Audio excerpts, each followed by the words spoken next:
Hello everyone. Welcome to the initial activity, Task 1, Reflecting on Linguistics and Parts of Speech. 1. My Self-Introduction. Hello everyone. My full name is Jorge Alberto Gámez Manjarres. I am 45 years old. I was born in San Juan del Cesar, La Guajira, but I've been living in Valledupar for about 12 years. This is my fifth semester at UNAT in English as a foreign language.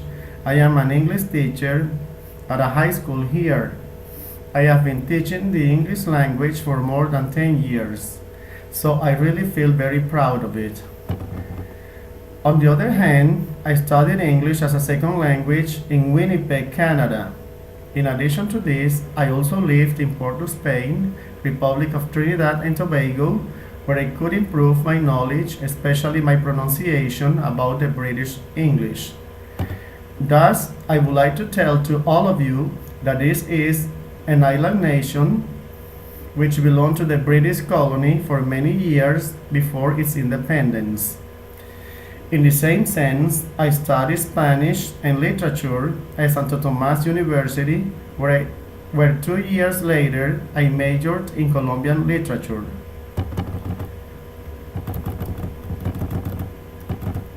I love traveling a lot to those countries where English is spoken. Besides, I like vallenato and salsa music. So I'm looking forward to going to the next Vallenato Festival celebration, which will take place in April.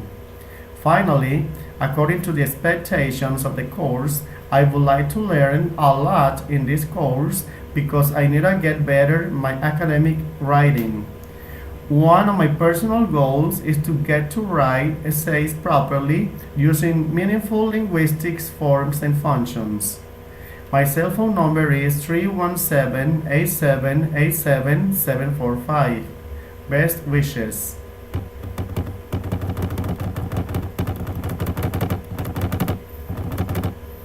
Question 2. In the knowledge environment, in Unit 1, Contents, find a test An Introduction to Linguistics and Language Studies by McCabe, 2011.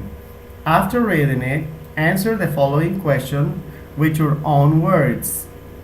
A. How do you compare the quotation from Wallace Chafe at the beginning of the chapter with the purpose of linguistics? I think that this quotation is perfect in order to explain the purpose of linguistics because it tries to illustrate the different aspects of language through a great variety of methods and approaches that enrich the way of how we can understand the same. For example, linguistics has another branches that help it to explain how humans acquire the language, how this can be spoken, etc. Question B. Why do you think some people approach the study of linguistics with apprehensiveness? Is this your case? Explain. Well, I believe some people approach the study of linguistics with apprehensiveness because they have to read a lot, especially literary works. And not only that, but also people must have a high level of reading comprehension and criticism, and besides, to be able to produce written texts. For example, to write a literary work, storyteller, a novel, or on the contrary, to read a book and after that to write an essay is a little hard.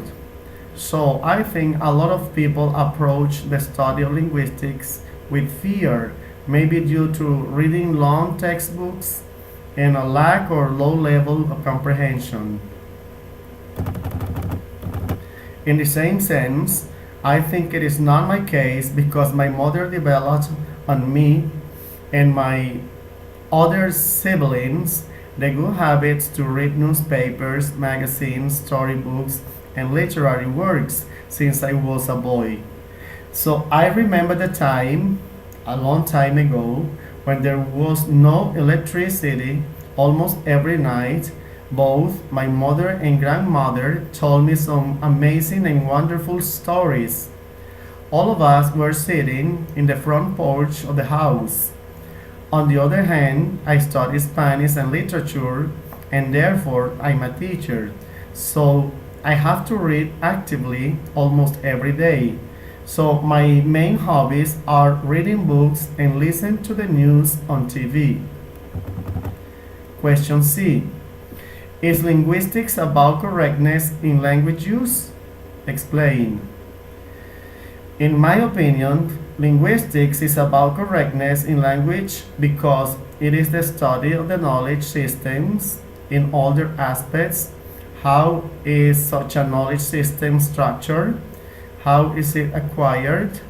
How is it used in the production and comprehension of message? How does it change over time? And besides, linguistics has a part which is concerned with the structure of language and is divided into a number of subfields.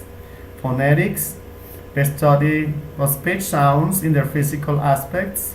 Phonology, the study of speech sounds in their cognitive aspects. Morphology, the study of the formation of words. Syntax, the study of the formation of sentences. Semantics, the study of meaning, and pragmatics, the study of language use. And finally, I think that linguistics can achieve this goal because most of the literary works are written based upon some necessary elements like an excellent grammar structure, useful and meaningful vocabulary, a variety of synonyms and antonyms, and correct spelling, which really let people improve their language use in different contexts simply by reading them. Question D. What are the names of the greatest contributors to linguistics field? How would you label each of them? For example, Ferdinand de Saussure, the father of modern linguistics. The names of the greatest contributors to linguistic field are the following. Leonard Bloomfield, the father of the development of structural linguistics. Michael Holliday, the author of systemic functional linguistics. Ferdinand de Saussure, the father of modern linguistics. And Noam Chomsky, the founder of generative and transformational linguistics. I hope you enjoyed this video. Goodbye.